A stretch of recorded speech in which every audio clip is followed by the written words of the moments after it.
Welcome to the Loins of History, a podcast dedicated to correcting political and historical illiteracy. My name is Jay, and I'm joined by my co-host Collin, and this is our next episode in a history of U.S. and Chinese relations. We've got 2 more episodes left in this series. This episode, we are going to be just kind of looking at a comprehensive view of all U.S. and Chinese relations.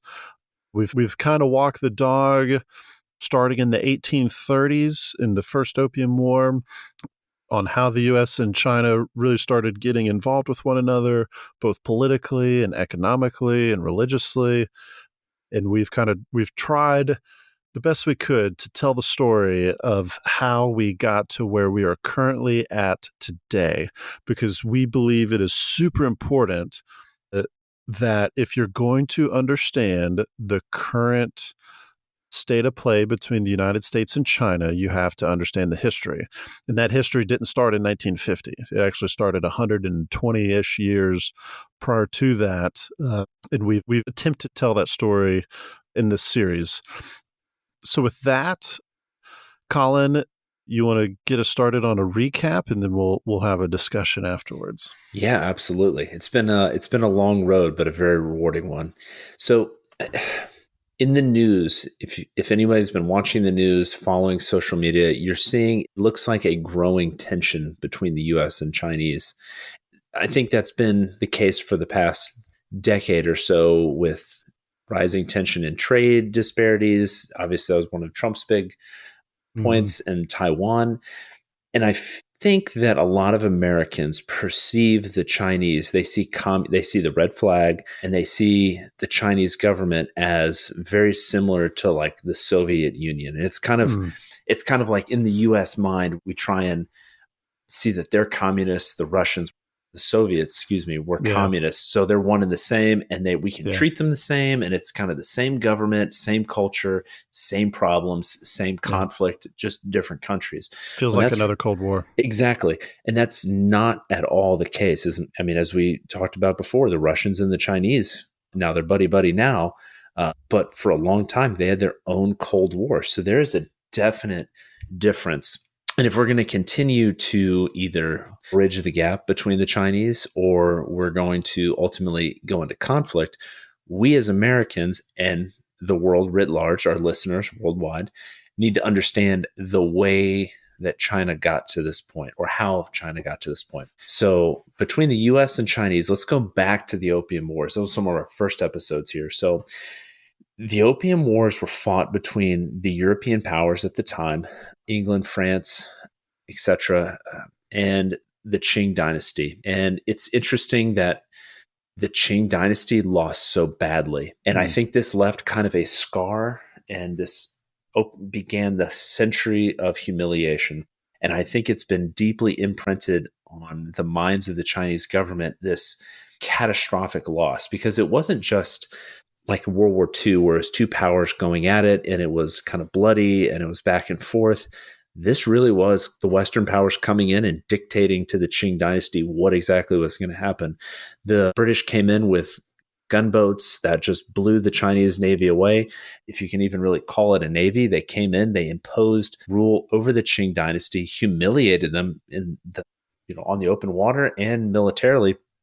And they imposed their will, and that led to the open door policy. But then not just was there a military defeat and kind of a humiliation of the Qing dynasty, because basically everything they did from that point on was as an occupied power. But with these Opium Wars, these foreign powers essentially flooded the market within China with opium. It led to this decay of society within China.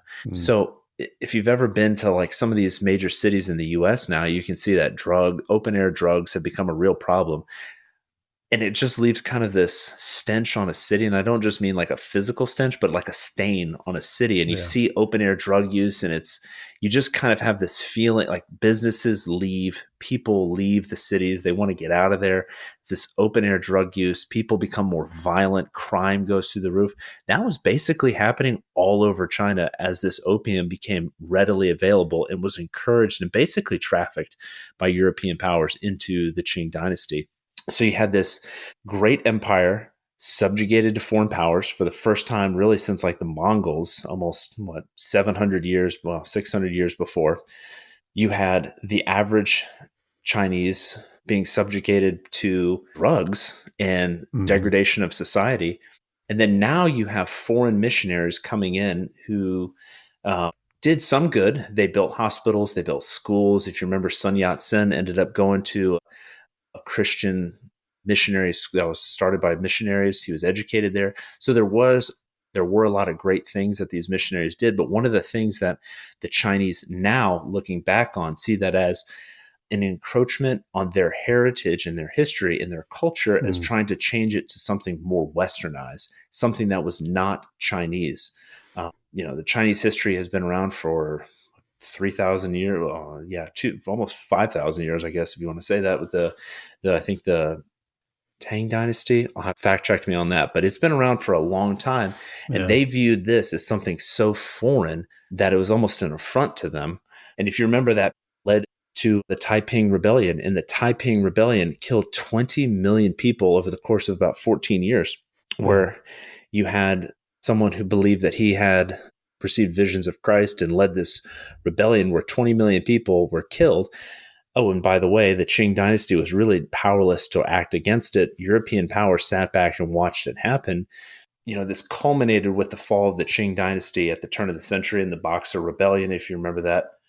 And something I was thinking about while preparing for this episode, with the fall of the Qing dynasty, it really creates kind of not just a break, but a dividing line, almost like a gulf of history, where on one side you had this almost it's seemingly unbroken line of Chinese history, stretching back to the ancient times. All these different dynasties. Exact dynasty after dynasty after dynasty after dynasty. And now suddenly you don't have it. Now there's a brief period where there's the Republic of China, but then there was the warlord era. And then suddenly it was a civil war, and you were occupied by Japan, and then communist China began. So the fall of the Qing dynasty, I think, represents more than just another dynasty ending. It really was complete separation of ancient China from modern China. And it's the end of China as we knew it. So that's kind of it's kind of a bit of a hyperbole, but it's actually not. Yeah. Because if you fast forward to when Mao Zedong took over, they remember the four olds, get rid of it. The Communist Party tried to sever any remaining vestigial ties that existed to Chinese heritage and history and culture. And that was 50 years or so after the fall of the Qing dynasty. So already those ties were tenuous at best, and now they were completely gone. And it isn't even until today, really, that a lot of the things that we look into China and see is like, oh, that's these ancient palaces, these ancient customs and things like that. A lot of that had to be brought back by like Deng Xiaoping and even Xi Jinping. As totalitarian as he is, he's trying to rekindle some of that ancient culture to give people kind of like a rudder, a guiding light, if you will. So Mao got rid of Confucius, and Xi has brought him back. Yeah, exactly. It's interesting that everybody in the West, you can ask them, knows who Confucius is, but they probably don't know that the Chinese government tried to remove Confucius from not just history books, but just their very memory. It's like the soul of the people. And that's kind of high talk, but I mean, they really did. They tried to completely remove it from the Chinese. And then so you take that into World War II, and I think about how brutal it was for the Chinese. I mean, they lost, what was it? And they're trying to stop the Japanese advance, and they flooded, I think, the Yangtze River, and they killed like 200,000 of their own people just to try and stop the Japanese. There's the rape of Nanking. There was just Japanese occupation. Then the Civil War resumed. Millions and millions of people died. And that was not even, we hadn't even started the communist era yet. Yeah. So that, it culminates in the Civil War ending in 1949. So if you look at the centuries of humiliation, you've got a fall of a great dynasty, the end of dynasties, just mass death and destruction across the country, separation from their history and their culture, and now they go into the 100-year marathon. So I think that now a lot of Chinese leaders and people in general, they remember that in some way, call it like ancestral memory or whatever, but they're being taught that again. And that's kind of what their guiding principle is. Like, we will not let that happen again. We are going to reestablish ourselves as the global hegemon. We are going, they will perform the kowtow to us again someday, because they know how bad it was. And they still feel that humiliation. Americans and Westerners writ large will kind of shake off. I feel like a lot of things like that, like political ties, as sensitive as we are in the US right now politically, we tend to shake it off and have a short memory. I don't think that is, and I think the evidence is there that we've gone through. I don't think that exists in China. They see things in decades, in centuries, really, whereas we're looking at election cycles. Yeah. Yeah, and actually, when you were talking about how many people died under Mao, the median estimate is that Mao killed 60 million Chinese. That The is high number is after, actually 80 million. that is after World War II. That's Mind you, that's after World after War in II. the Civil War. And that Yeah. was still, it's crazy to think about. I don't think a lot of Westerners, what was it Stalin said, the death of one man is a tragedy, the death of a million is a statistic. A lot of people look at that number and they're just like, that's a number on a sheet.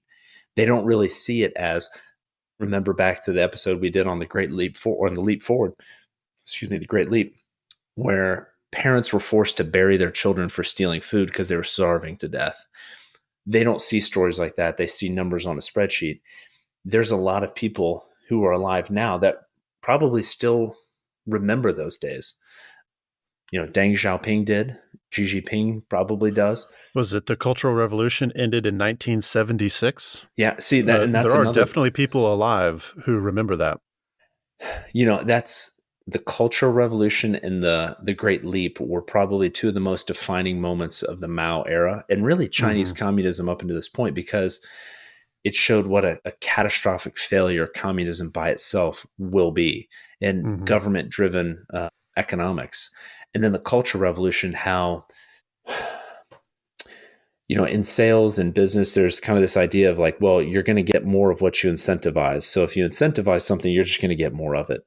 If you incentivize people at the very bottom to turn on their political enemies, and you really don't limit that incentive, it's uncapped commission on how you perform, it's only a matter of time before that spirals out of control. And that's exactly what happened, to the point that a lot of Mao's inner circle had to retake control and put a stop to it, and then jail all the people, the group of five that were in charge, the gang of five that were in charge of that, because it was so out of hand that the country was coming to a halt because nothing could get done.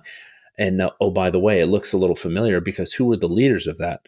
Well, most of it was young college students, very young professionals who had, well, not even really professionals, very young people out of the university who were the most ardent adherents to Maoism. And, there's the famous picture of Song Bin, the teenager at the time, her putting the red armband on Mao. Yeah. Very, very propagandized photo, but they were the most ardent adherents to it. They were beating professors. And it's interesting that within a matter of decades, in typical Chinese culture, you had this reverence. In Confucianism, you had this reverence for your elders and taking care of the elderly and your parents and your family. And it was almost like a complete inversion of that, where the young were now beating the old, and these people that were in positions of authority and commanded respect and had knowledge and wisdom that they were trying to pass down were suddenly like cast out and beaten publicly by essentially children. So it's a time in Chinese history that I think every American, really, everybody in China as well, should study. I think that's one of the most important time periods for them to study pieces of history within Chinese history. Yeah. Yeah. So, we've talked a lot about like the last 150 almost 200 years of Chinese history. What do you think are some central like themes regarding China's relationship to the United States during that time? Economics. I think that is one of the most, that is, if not the central, one of these central points. And, Yeah, I think trade. the trade is, it's not just trade, but, there's going to be market manipulation. There's going to be currency wars, who's buying whose debt, who can invest and divest capital in other, this great game that's going on of economics between the United States and China. It goes more than just trade. Trade is a huge part of it. Supply, controlling central points in the supply chain, and economics will be used to almost have proxy conflicts and smaller economic conflicts, because look all over where China's building the belt, the Belt and Road Initiative, the new Silk Road, if you will. Where are they building these ports? Where are they building these highways, these roads? A lot of them are going through Central Asia and the Middle East, somewhere where the United States has had a lot of interest in. We have military bases all over there, all over the Horn of Africa and East Coast of Africa. I think they have a port now on the Atlantic side of Africa as well, where they're building all of these ports so they can extend their supply chain and their network. And not only that, but so then that they can buy, may not be the right word, but then they can curry favor with these countries, because they're bringing economic aid, really, through investment that the United States may not be to them. So suddenly now that they have an ally on their side because they're bringing them money. Look in Djibouti. There's a lot of U.S. forces in Djibouti. Well, there's also the Chinese ports all over in Djibouti, and they're pouring money in Djibouti, Ethiopia, Sudan, all over right there. That is the Gulf right there it's a extremely valuable. Yeah. Well, the Red Sea is, The Red Sea, excuse me. the southern access to the Suez Canal. Like it's what connects Europe to Asia. Right. So That's a economics. huge strategic location. Yeah. I mean, you remember when the Suez Canal got blocked for like 2 days and like trade shut down for weeks, or, it caused backups for weeks. It's the same thing. So it's no longer just, well, what's the trade, the balance, are we doing the trade agreements balanced? It's now, where are we investing money in all these other countries? Where are we building infrastructure? And the Chinese are expanding infrastructure. And I think it's kind of interesting. One of the issues that we're going to see is, can the Chinese pay their debts? We talked about it a little last week, but I watched a documentary last night called The New Silk Road. There's also a book that's pretty good about it. And it was filmed in 2019, which seems like forever ago. And they were interviewing some Chinese businessmen in Djibouti, actually, that were working at the port.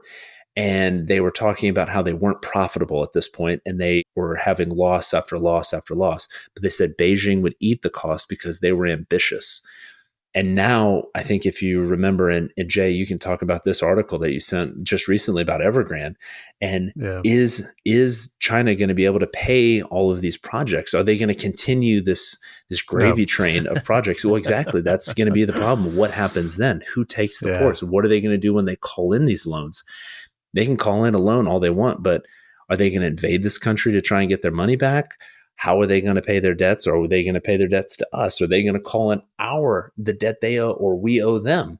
So there's a lot of factors at play here. And I think that's going to be one of the things that either hurtles us closer to conflict or may keep us out of it is the economics of it. Is if China feels that they're in a desperate situation, do they want to go into a conflict to try and save face, or to gain access to resources that they really just don't have? And, I think that's something that needs to be, and I'm sure there's a lot of very smart people analyzing that as well, but that needs to be one of the central points as well. If China defaults on its debt, what are they going to do now? Because they have all these ambitious projects that are halfway done or completely done, but then there's another phase that they haven't started yet. What are they going to do? Yeah. So kind of connecting a few dots here that you've talked about. The specific article that Collin was referring to it's all over the news. The CEO of Evergrande has been apprehended by Chinese police and has basically more or less disappeared. There's been there's been a statement by the CCP that he's in detention for being suspect of committing crimes. An I have extremely not seen. vague accusation, committing Yeah, crimes. and I'm gonna here's Jay's take on this whole situation. When your company, in this case Evergrande, takes a lot of people's money, investors' money, with the promise that they're going to increase it, and then when they, for years now have been a slow train wreck where they've been either defaulting on their loans or they've been telling investors that they're not going to be able to pay them back. Like the way the current CCP functions today is that it's essentially a elitist organization where there are the privileged party members across the country who basically have all the political power. Like, yes, there's elections, but you know, it's it's not just like we vote for the CCP. It's, the elections are kind of pointless. And so you've got these elites, and the elites are also the ones with all the money. Well, when they invest in these companies like Evergrande and Evergrande can't pay them back, all of a sudden the elites who have all the political power start getting angry. And that's when you start seeing these people get arrested, because there's got to be somebody to blame. It is in the higher up elites, primarily Xi Jinping's interest to point the blame, point the finger down at somebody like the Evergrande CEO, who I'm sure he did make some really poor decisions along the way, but I can't help but think that he's probably being used as a scapegoat at this point to pacify all of the elites who lost a whole bunch of money in Evergrande. I think we are going to see an increasing trend over the next several years, because all probabilities are saying that China's economy is going to get much, much worse in the future. There's some pessimism here in the United States. I was actually talking to somebody today about, we still have the inverted yield curve, which is one of the telltale signs that the economy is not going to do so hot in the next 10 years, regardless of this soft landing that the Fed's trying to get us on. But that's another topic. But I would say what I've seen is there's even significantly more pessimism regarding China's economy over that same time frame. And what that's going to do is it's going to create some serious political issues within China, because the elites are the ones with all the money. And when they no longer have that money, they're going to start making political decisions, maybe firing some people, maybe changing hands, this, that, and the other. Disappearing some people. Like, the volatility is only going to increase. And I say all that to say, one key mechanism to try to decrease the volatility in your own domestic political structure is to start pointing the blame at other people and organizations outside of your political structure, cough, cough, the United States. To me, it is no accident that the increase in nationalism within China, specifically with the rise of Xi Jinping, that has been an attempt to consolidate power and to reduce domestic chaos, because they can just say, don't look internally, look over there. Iran has been playing this tactic for years, since their economy's gone down the tank. I think we're going to see more of that in the future. Jay, quick thought here. As you said that, where you just mentioned point the finger at the United States, and I kind of alluded to them acting erratically should the money dry up. Yeah. Do you think they'll point the finger at the United States but swing the sword at Taiwan? Obviously Taiwan is something that is going to be a huge factor in the next 30 years of China's future history. The two definitely go hand in hand for sure. They are probably They are probably, so I'm still really torn on how likely I personally believe conflict with Taiwan is going to take place. Honestly, under current circumstances, I would say that conflict over Taiwan within the next 5 years is significantly unlikely.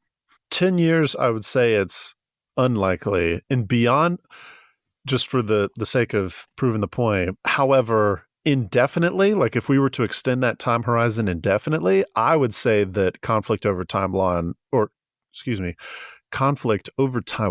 is extremely likely. Mm-hmm. Only because as long as the CCP is still in charge of Taiwan, they are never going to let it go. Never. It is only in a... Wait, who's in control of Taiwan? The DPP? Sorry, did I say the CCP in charge of Taiwan? Yeah. Oh, sorry. Thank you, Collin, for catching me. As long as the CCP is still in charge of China, China is not going to let Taiwan go. Yeah, I think that we've alluded to that in the past. And there is one China. There's one China. Conflict is inevitable unless something dramatic happens and the CCP goes away. When that conflict occurs, how it occurs, who knows? But I think it would take something monumental, economic collapse, military disaster, something of that nature, where either the CCP loses power or the CCP is put in a position where they have to project power for legitimacy because things are, they don't want fingers pointed inward. Yeah. And so that kind of... The other thing I think people need to consider when they start looking and we start making projections into the future based on historical trends, which I think is the most important reason we study history, is to make future projections and understand where things are moving based on historical data, trends, and all that in-depth study of it. I think we talked about it, I think 3 episodes ago, the one-child policy and demographics. Mm-hmm. Jay, I sent this to you a couple days ago, but I saw a post where they were talking about the number of births in China dropping 50% over the past 5 years. Yeah. And as I kind of did my own deep dive into this and reading about it, if that trend were to continue so those children not being born are, and this is a very sanitized way to look at it, but those are future taxpayers. Those are future soldiers. Those are future contributors to the economy and the forward momentum of China. In order to make up for that, no child being born, somebody would have to have double the amount of kids or have 2 kids to make up for that. That's just not going to happen, nor could you arrest that rate of descent overnight. It's going to take a lot of time, and it's going to continue to go down before it starts going back up. I bring that up because China, as we've talked about with the economics, potential military conflict, China will need a tax base to pay for all of these programs. They will need people to pay for all of these things. Beijing's eating the cost.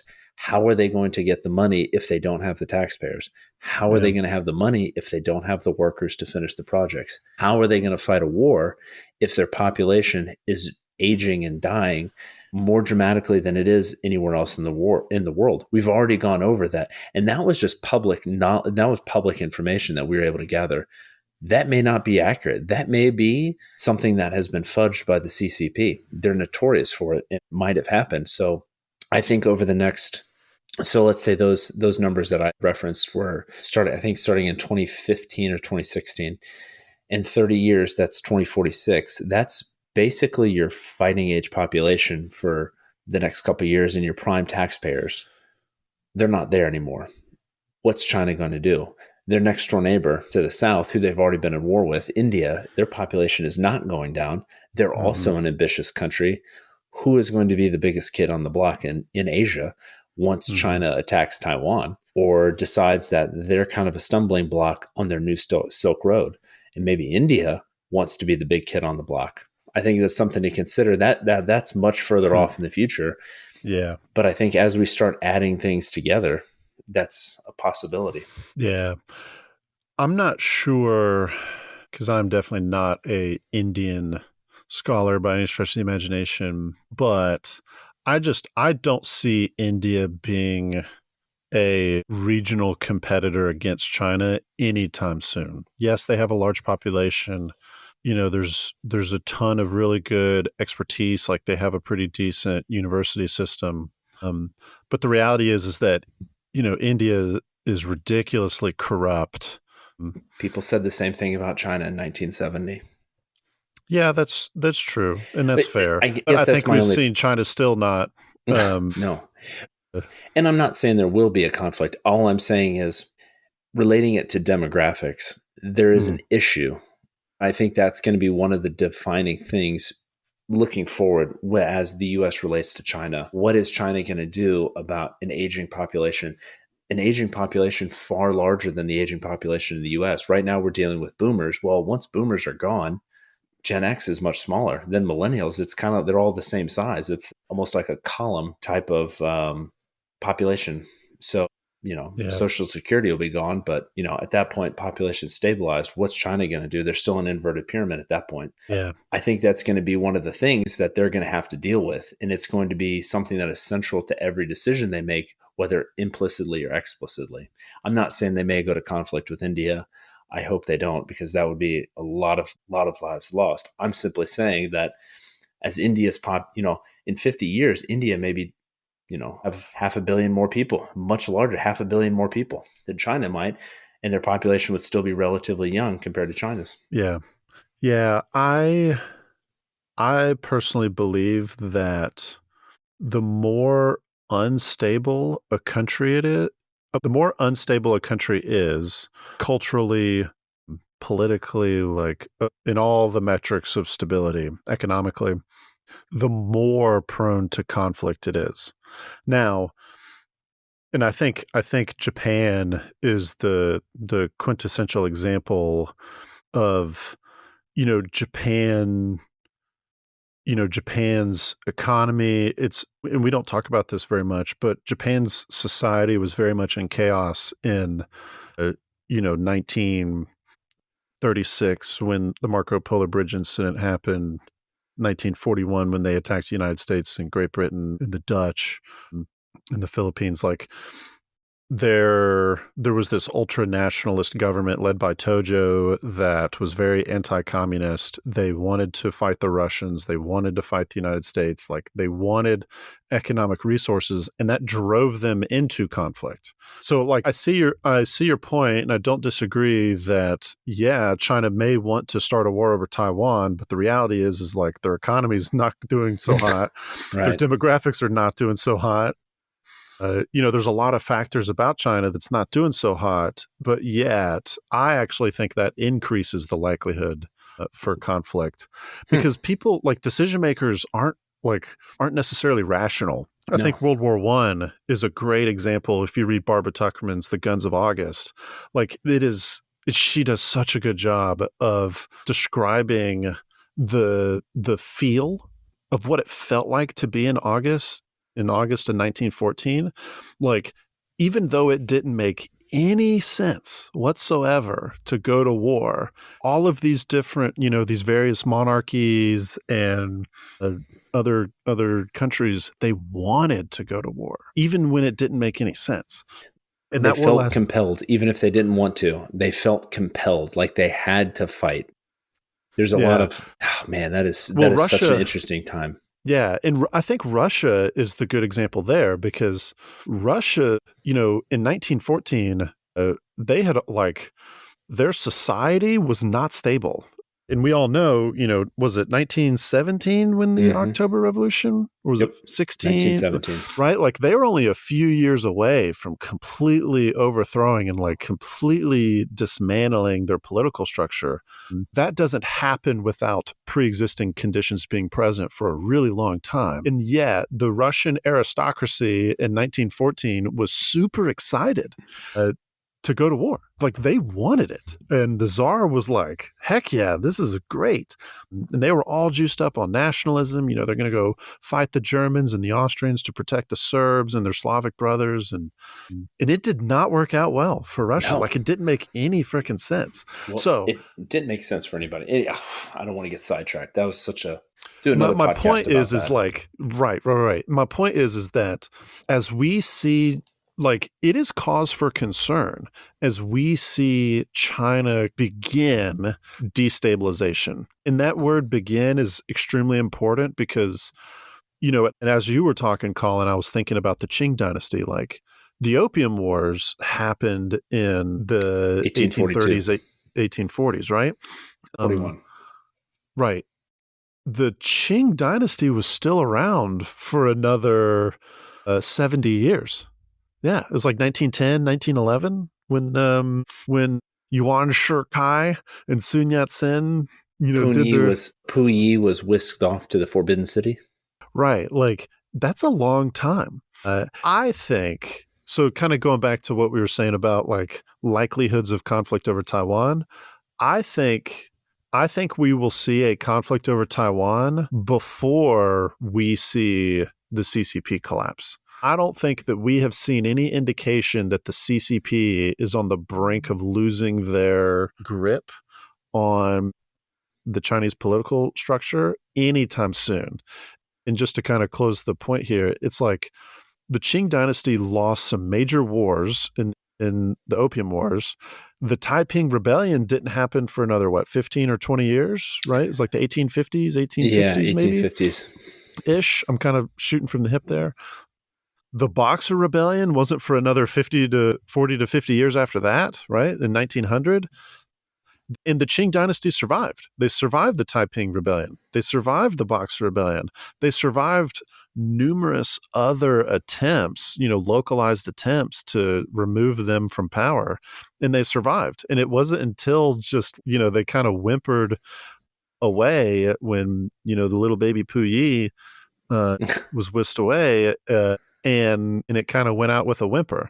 So I think there's a lot of people that kind of predict the collapse of the CCP is like inevitable. And they've been saying that for years, if not over a decade.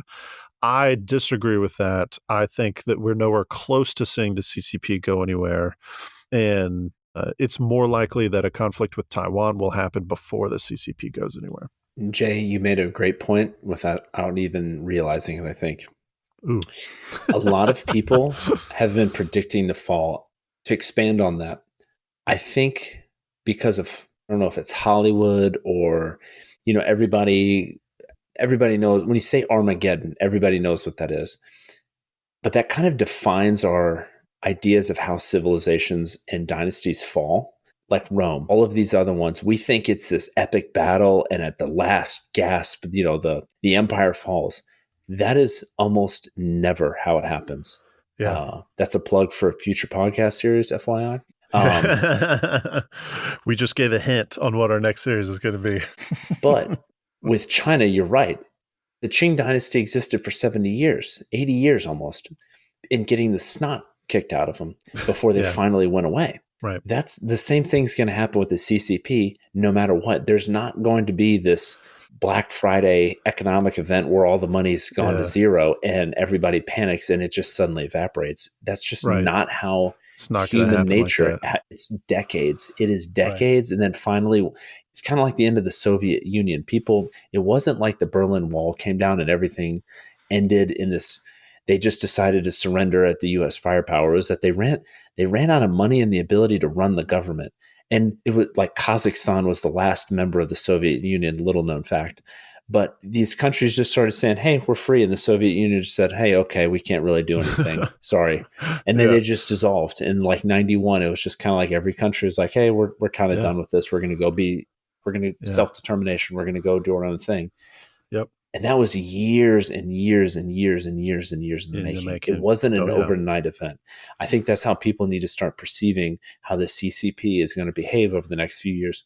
If they are on the decline, which they may or may not be. We're speculating off of evidence that we're seeing now in historical trends. Yeah.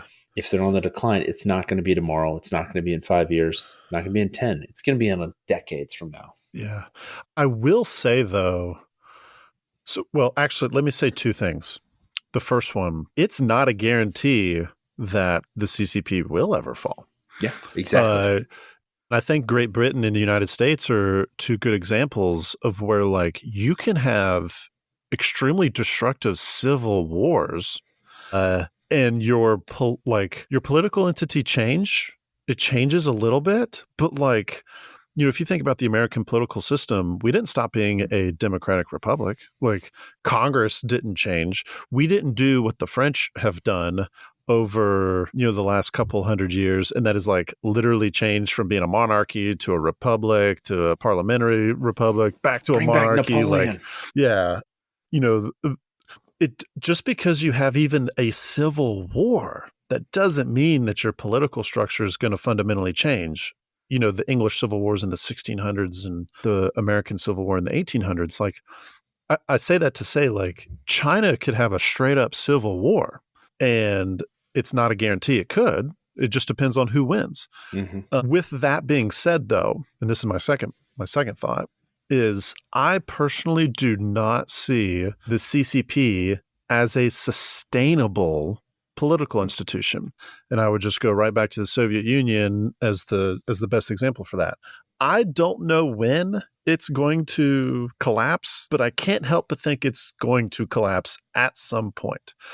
And I, call me biased, but I can't help but think, you need some kind of democratic system in order to be sustainable.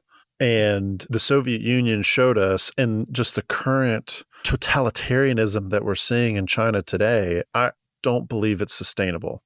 But I don't believe it's going to collapse anytime soon. With that being said, how does the U.S. navigate that and avoid conflict with China? What should we do to try and avoid a conflict with them, understanding that that's probably not a sustainable way to a political system right now? Yeah. It's kind of funny. I don't know if you've noticed this, Collin, because we haven't talked about it, but one of the buzzwords in like American pop culture right now is boundaries, right? Yeah. Have you noticed that? It is. Like, yes. Everyone, like, you scroll through your Instagram reels or whatever, and everyone's like, here's the 5 boundaries you need to have with your partner. Like, all this stuff, right? So maybe I'm showing my millennial side here, but I think one of the most helpful things that the United States can do to navigate, potential conflict with China is we got to have some boundaries here. And what I mean by that is the United States is not going to initiate a conflict with China. There's tons of historical evidence to show that the United States, who we are as a country, our historical past, like, we are not going to start a conflict with China. But at the same time, we do have plenty of interests, and kind of, drawn back on this historical theme. The United States just wants a free, open, and robust trading relationship with the Chinese. And then I thought about this when you were giving your recap earlier, and didn't mention it, but I will now. And that is, the United States has always had a moral interest in China. Some of the most popular things that was coming out of, post-Treaty of Wangxia, shout out to our first episode in the series, we immediately started sending missionaries.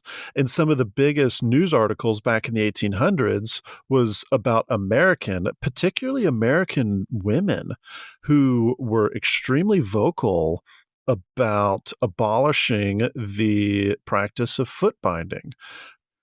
That's an early example, but Americans have always been concerned about human rights issues, freedom of speech issues, freedom of religion issues. Heck, you're thinking about the Uyghurs, just a basic right to life and anti-genocide position.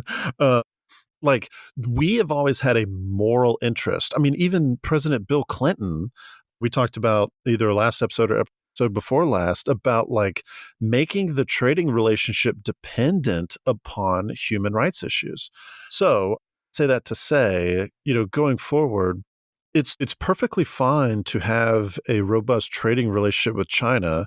I don't think we have anything against the Chinese people, and we want to like have a market relationship, i.e. the exchange of goods, the exchange of money, the exchange of services, those kinds of things. Like we want that, but the boundaries have got to be like, okay, if you CCP make the decision to invade a country who is not hostile to you, i.e. Taiwan, or even, there's China maintains territorial disputes with Japan over the Senkakus, with the Philippines and Vietnam and Malaysia. We haven't mentioned it yet, but recently the 9-dash line has expanded to the 10-dash line in the South China Sea. And that 10th dash now encompasses Taiwan, interestingly enough. So, China, if they were to forcefully compel another country, like just from a basic United Nations and international law standpoint, it's like we have to maintain that boundary.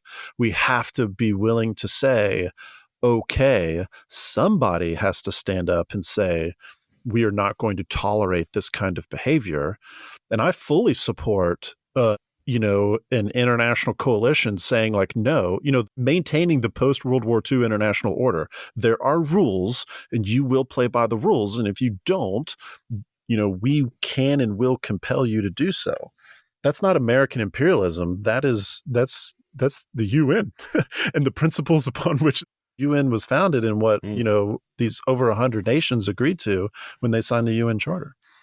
Jay, I can't help but ask, what do you think the next 10 to 20 years are going to look like? I'm going to make what might be considered a bold prediction by some and a safe prediction by others. I personally believe the next 20 years are going to be the status quo. I don't see China invading Taiwan. I don't see any significant escalation happening anytime soon. I don't see a collapse of the CCP.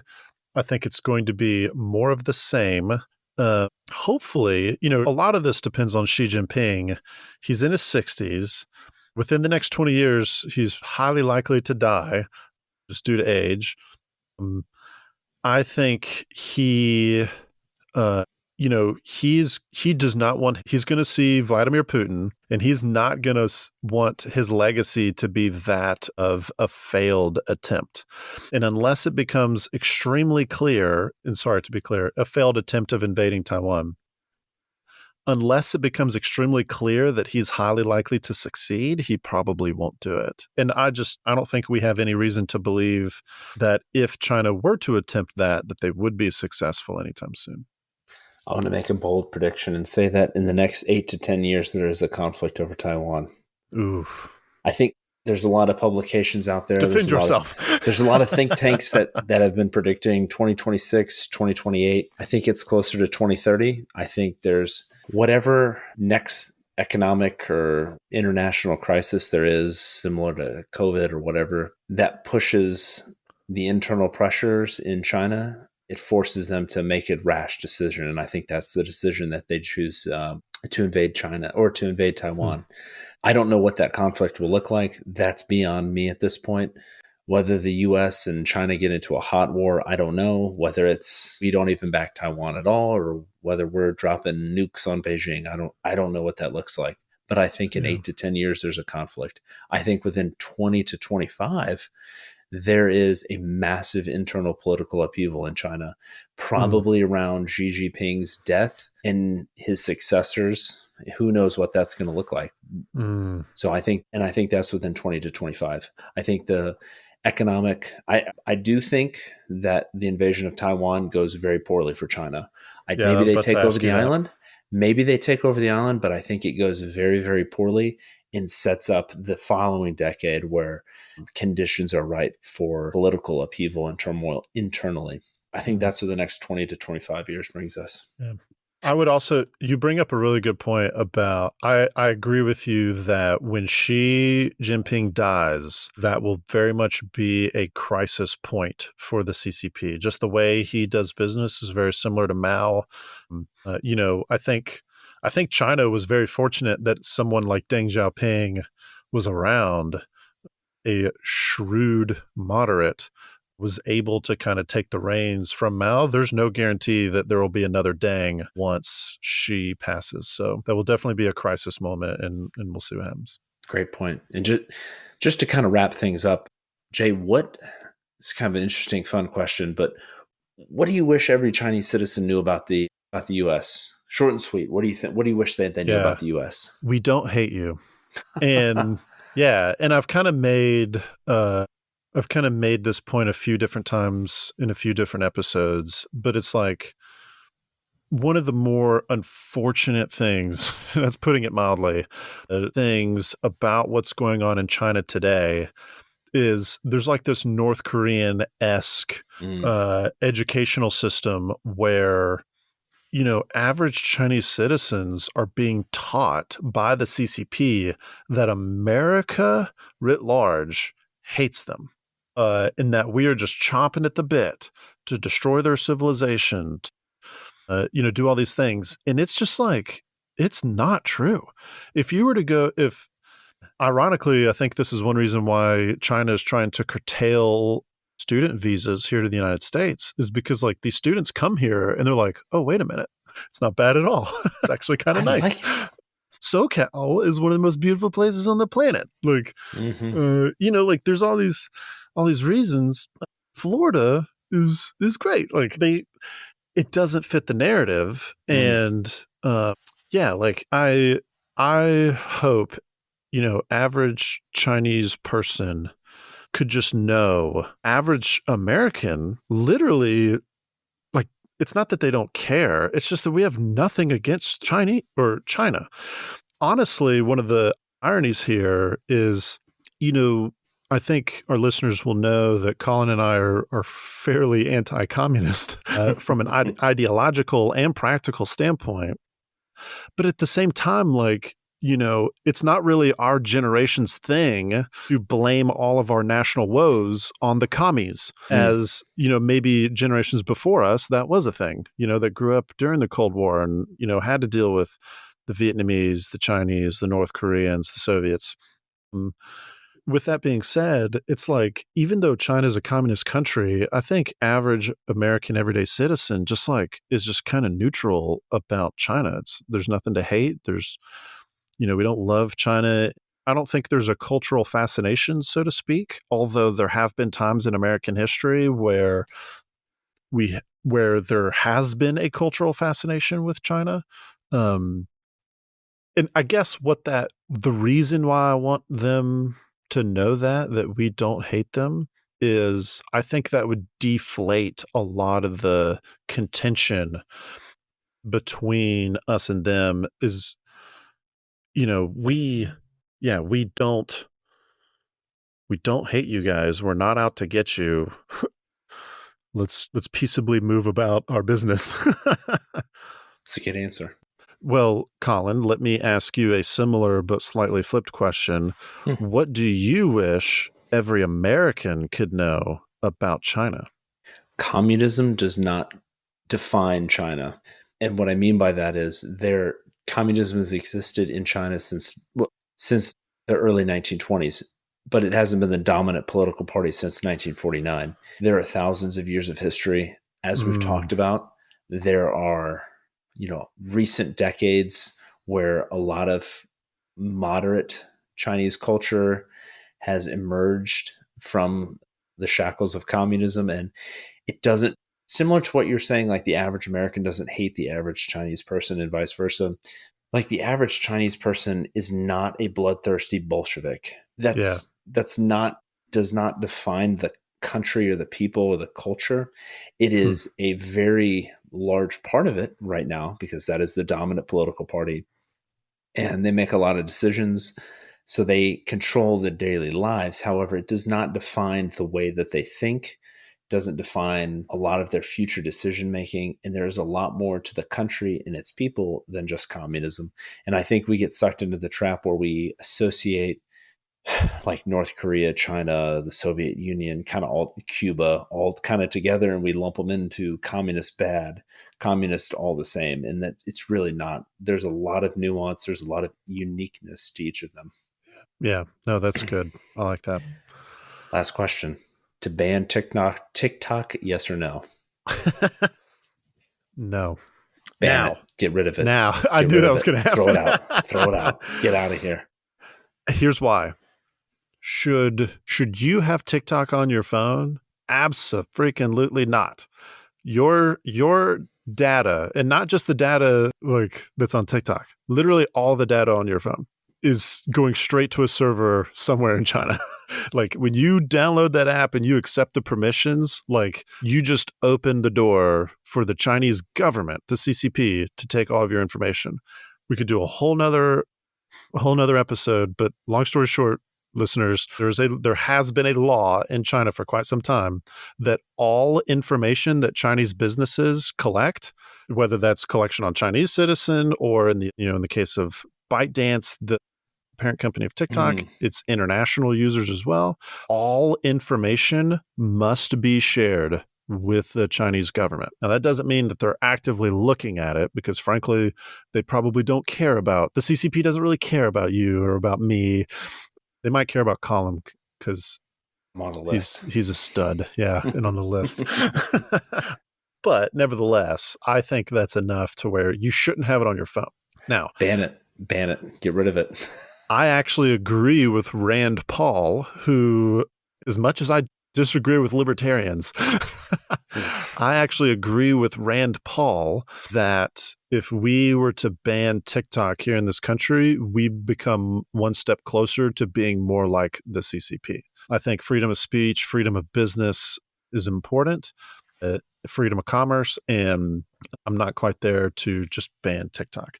Put constraints on it, etc. But in 2 minutes or less, I'm going to say banning TikTok is the same reason we don't give cocaine to toddlers. Not only are the Chinese absolutely 100% collecting all of your data and spying on you, there's a reason government agencies do not have TikTok on their phone and government employee. If you go into any kind of sensitive or secret space, you can't take your phone because the Chinese are going to take all your data. The algorithm and the absolute setup of TikTok and most social media now is designed to keep you addicted in this dopamine. It's a never-ending dopamine drip. They call it doom scrolling for a reason. It's to keep you so mindlessly addicted. And there's evidence, irrefutable evidence at this point, that they are that the Chinese government, or ByteDance, not really Chinese, ByteDance at the behest of the Chinese government are pushing socially, how should I say this? They're pushing things that cause social decay on TikTok to get you addicted, to influence people whose minds are not yet fully developed. So that's my biggest problem with it. They're taking 8th graders who don't really have a fully formed worldview, nor do they have a fully formed frontal cortex. And they are throwing massive amounts of information. Don't add us. It's science. Exactly. Their brains are not capable of processing information in this way. You're overloading it. They're getting burnt out. And there's a reason suicide is so high. There's a reason that their depression and all of these things are so high. And it's not just TikTok. It's a lot of social media in general. I say ban TikTok because it's foreign intervention. It's the equivalent of the opium wars, but in reverse, where the European powers were flooding the market with opium. They're flooding the market with dopamine via TikTok. We should take that as an affront. And we should ban it. Fentanyl. That's another thing. They are flooding the U.S. They are flooding the U.S. market. But see, fentanyl, generally speaking, is going to affect mostly a lower class because they lace it in crack and cocaine and things like that. So chances are there's not a 13-year-old from suburbia going to get fentanyl. There is a 13-year-old with TikTok. They are getting TikTok. So they can't get them from fentanyl. They're going to get them on TikTok. Absolutely. Yeah. First off, we 100% should be looking into how so much fentanyl is getting across the border and where it's coming from, because we know where it's coming from. the same place that TikTok is. So that's why I say we Yeah. ban TikTok, for the safety of the children. Yeah. I will appeal to your emotions to save the children. You may have successfully changed my mind. However, I will modify my position because you do have a compelling argument here. I'm not in favor of giving cocaine to babies. No true Scotsman. Yeah, I do believe, even though this is why I'm not a libertarian, by the way, we do need to regulate social media. I think some conservatives that listen to our podcast may have just cringed at me saying that, but I do believe I'm not an anarchist. The government does need to do something. We should regulate TikTok. And if ByteDance and the CCP cannot comply, then, ban it under those kinds of things. But you need to ban it and then reintroduce it slowly, like a controlled burn. You can reintroduce it slowly later. But right now, if you were to uninstall TikTok on every 13-year-old's phone right now, people would go into a meltdown. That's a problem. Yeah. That's called addiction. That's a chemical addiction. Yeah, no, you're right. That's a problem. So maybe we should go ahead and go cold turkey for a little bit and then say, okay, now we can reintroduce it with constraints, because this has been shown. They don't show videos of kids doing sensual dances or sexually explicit images to children in China. They're showing them things that are socially acceptable, like studying. It's definitely a propaganda outlet. It's 100% a propaganda out. But what are they peddling to American kids? Being a social degenerate, how to ruin your life. Here's things. They're literally pushing videos on suicide and depression to children. That is absolutely happening on TikTok. It's documented. There's people who are way smarter than me that can explain the algorithms and how they work. That's my biggest problem with it. It's a threat to the children. And heck, it's a threat to middle-aged people that just get addicted. Your brain physically cannot stop it. That's the thing. It's doom scrolling for a reason. Your brain can't do it. I've never walked outside and not seen 3/4 of the people on their phone doom scrolling Instagram or TikTok. Yeah. Sorry. Yeah. Maybe we need to go cold turkey as a country for a little bit. Well, that's a topic for another day, though. I'll tell you what we don't want you to go cold turkey from, and what we absolutely want you to be addicted to, the Loins of History podcast. That's a great close. Great segue. Yeah. No, and with that, we hope you doom scroll all of our episodes and all of our content. And please follow us on social media and give us a 5-star review and a review on whatever podcast platform you follow us on. As always, if we get a 5-star review and a comment, we will give you a shout out on our next episode. So that is the best way to support this podcast, is to give us that 5-star review. It tells the very algorithm that we were condemning that you like our content, and that it will recommend it to other people. You can also email us if you're into that kind of thing. Give us some feedback. Tell us we suck. Tell us what you want us to play next. Tell us that you appreciate it. And we will correspond with you there. We are on Facebook, Instagram. Both Collin and I have Twitters. We're not on TikTok yet, so we're definitely not on TikTok. We're definitely not on TikTok. I'd say Instagram is our primary thing. It's the millennial TikTok. Yeah, so we've got one more episode in our China and U.S. relations. I'm going to keep it a secret on what we're doing next, but one more, and then we're going to start our next series. If you caught our hint earlier and you want to guess at what the next series is, give us a comment and tell us what you think it might be. And yeah, we will see everyone next week on the Loins of History.